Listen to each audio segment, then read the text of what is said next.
lo estaba compartiendo con uno de mis amigos, colegas y mentor en la junta de COICOM, y me decía, pero justamente ahí está el tema Napoleón, porque no se trata de un pastor hablando de política, se trata de un político hablando de política. Así que agradezco a Arnold y a COICOM por permitirme esta posibilidad. El tiempo es breve, por tanto soy consciente que apenas podré provocar. La idea será esa, por tanto, generar inquietud para posteriores discusiones sobre el tema de política y gobierno. En América Latina hemos vivido, vamos con la siguiente por favor, por más de 100 años dentro de la historia de la Iglesia Cristiana Evangélica, con un discurso que decía que la política era del diablo, que la política era el espacio donde no había que entrar, que un cristiano jamás debería estar en política. Ese era un extremo del péndulo. Por mucho tiempo hemos criticado esa enseñanza y esa postura. Pero ¿saben una cosa? Si analizamos la historia de la Iglesia cristiana en sus inicios, vamos a entender que había una razón para plantearlo de esa manera en ese contexto de población altamente rural, con elevados índices de analfabetismo, con poca posibilidad de discernimiento. Entonces, cuando el pionero de la evangelización recibía la pregunta sobre el cristiano debe estar o no debe estar en política, la única respuesta posible era no, porque no había todavía el tiempo y no estaba la preparación para que pueda discernir por sí mismo. De ahí, luego de 100 años, hemos pasado al otro extremo del péndulo. Y el otro extremo del péndulo es, sí, debemos ir y vamos todos, y vamos en patota, vamos en pandilla, y los pastores por delante, ¿verdad? Y ese es otro extremo peligroso del péndulo, porque ahí nos lanzamos siendo iglesia, cuerpo, institución divina, creada por Dios con un propósito, a tratar de cumplir responsabilidades de otra institución divina creada por Dios para cumplir un propósito diferente, el gobierno civil. Y entonces creo que necesitamos generar discusiones para volver a plantear temas críticos y encontrar un punto de equilibrio. Si el un extremo del péndulo fue negativo, el otro extremo del péndulo también es negativo y peligroso. Vamos a hablar de transformación. Por tanto, tenemos que definir lo que es transformación. En términos generales, podríamos decir que transformación es cuando los principios bíblicos permean las diferentes esferas de la vida en comunidad, permitiendo que los valores cristianos se conviertan en la base o cimiento de la sociedad, independientemente de la confesión religiosa de la gente. A veces creemos que la transformación es sinónimo de evangelización. Por tanto, asumimos que un grupo de personas o una esfera que ha recibido la tarea de evangelización ya de por sí está transformada. Déjeme decirle que no, porque la transformación tiene que ver con los principios permeando las diferentes esferas de la sociedad, independientemente de la confesión religiosa de la gente. Pero hablando de transformación estrictamente en la esfera de política y gobierno, tendríamos que decir que se produce cuando en esta, es decir, en la esfera de política y gobierno, se adoptan los principios bíblicos y se cumplen los propósitos para los que el gobierno civil ha sido creado desde la perspectiva de Dios. Teniendo eso en mente, permítanme rápidamente compartir algunas verdades incómodas sobre las que tendríamos que conversar profundamente. Y la primera de ellas es que la transformación no se mide por la cantidad de cristianos en la política. A veces creemos que debemos tener más cristianos en la política y de esta manera, en forma automática, la esfera de política y gobierno estará transformada. No es cierto. La transformación no se mide por la cantidad de cristianos en la política, ni por la profusión del discurso religioso en los ámbitos políticos. La verdadera transformación de la esfera de política y gobierno se producirá cuando los principios de la cosmovisión bíblica logren cambiar las condiciones en esa esfera. Por ejemplo, de un Estado de Derecho, de respeto a las libertades individuales, de respeto a la libertad de conciencia y libertad religiosa, cuando se aplique la justicia y haya independencia de justicia, cuando se respeten las libertades individuales, en fin, cuando eso haya cambiado, estaremos hablando de una verdadera transformación de la esfera de política y gobierno. Podemos tener cristianos en política, podemos tener mucho discurso religioso en política, pero la sociedad no ha sido cambiada. Incluso si han habido medidas pro agenda valórica, o incluso si hemos llenado de monumentos de Biblia y de iglesias, como muchas veces sucede.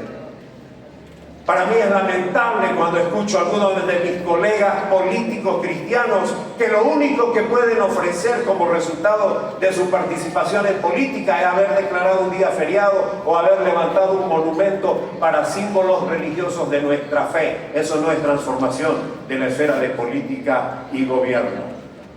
Una segunda verdad sobre la cual tendríamos que discutir es que honestos pero ineptos no transforman la esfera de política y gobierno. Desde luego, tampoco lo hacen capaces y corruptos. Claro, porque cuando digo honestos pero ineptos no transforman, me dicen, pero entonces está sugiriendo que los que son capaces pero son corruptos lo van a hacer. No, tampoco. Lo que estoy sugiriendo es que el servicio en la arena pública es un ministerio que no corresponde a la institución divina de la Iglesia, corresponde a otra institución divina que es el gobierno civil, y donde el ministerio se ejecuta de una manera diferente. Todos hemos leído Romanos 13:1. Todos hemos quedado con el versículo 1, que debemos someternos a toda autoridad porque toda autoridad ha sido establecida por Dios. Y a veces asumimos que es el gobernante o el líder político el que ha sido elegido por Dios. En realidad lo que está diciendo es que el principio de autoridad en el gobierno civil ha sido establecido por Dios. Los gobernantes los elegimos nosotros. Y hay respaldo bíblico para eso, no tenemos tiempo hoy día. Pero el punto es, si es ministerio se requiere llamado.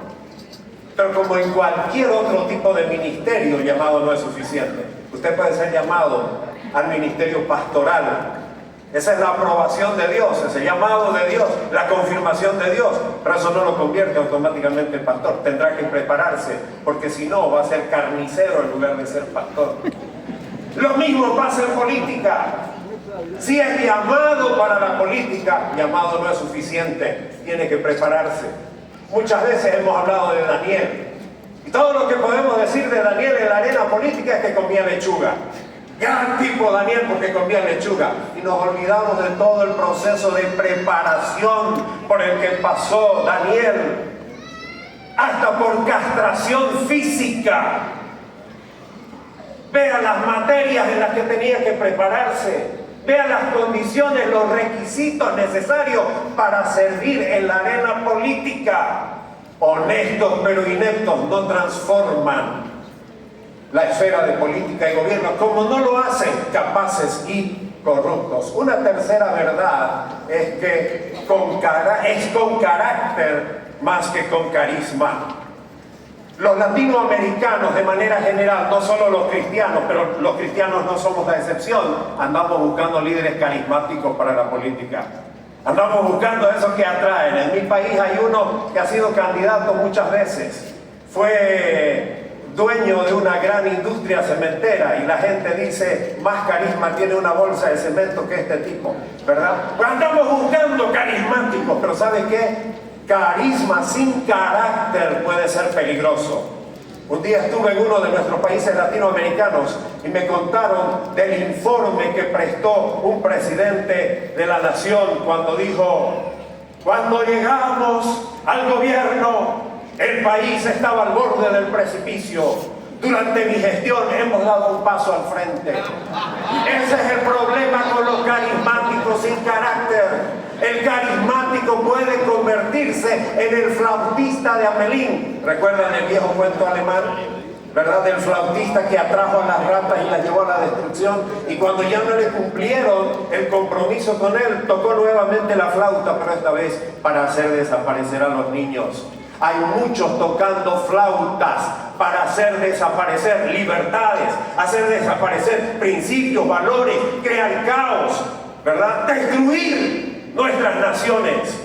No es con carisma, es con carácter. Ahora, la novedad, damas y caballeros, es que el carácter no viene automáticamente cuando soy cristiano, cuando me convierto a Cristo. Por eso Pedro dice, a tu fe, a la fe salvadora que has puesto en Cristo, tenés que ponerle toda diligencia en añadir virtud, dominio propio, en fin, conocimiento, dominio propio. Ustedes saben de memoria mejor que yo, ¿verdad? Porque hay un trabajo intencional que hacer para desarrollar carácter. Por tanto, es posible ser cristiano sin carácter si no hemos puesto diligencia en desarrollar esto. Y lo que vamos a tener es vida religiosa como resultado. Pero si tenemos fe en el Señor Jesucristo, desarrollamos estos principios como rasgos en nuestra vida, tendremos un carácter cristiano. Pero déjeme decirle algo más. Es perfectamente posible haber puesto diligencia en la vida para desarrollar estos principios y tener carácter, aún sin tener todavía la fe salvadora en Cristo. Y es algo que a veces los cristianos no lo entendemos. Hay no cristianos que tienen una vida moralmente sana, porque la vida moral no es patrimonio exclusivo de los cristianos. Desde luego, los principios morales con los que ellos viven provienen de Dios, porque Santiago dice que todo don perfecto viene de Dios. Pero volvamos al punto. Es con carácter más que con carisma. Y el carácter se lo tiene que trabajar. Por tanto, no asumamos que con solo tener cristianos en la política las cosas habrán cambiado. En cuarto lugar, actores políticos son solo uno de los ingredientes de la fórmula para transformar la esfera de política y gobierno. Me inquieta mucho que la iglesia cristiana latinoamericana está apostando todas sus fichas a tener actores en la política y se olvidó de una tarea mucho más importante, la que fue mucho más efectiva y mucho más transformadora, que es la transformación de la cultura. ¿Se necesitan políticos, buenos políticos? Desde luego que sí. ¿Es bueno que hayan cristianos en política? Desde luego que sí.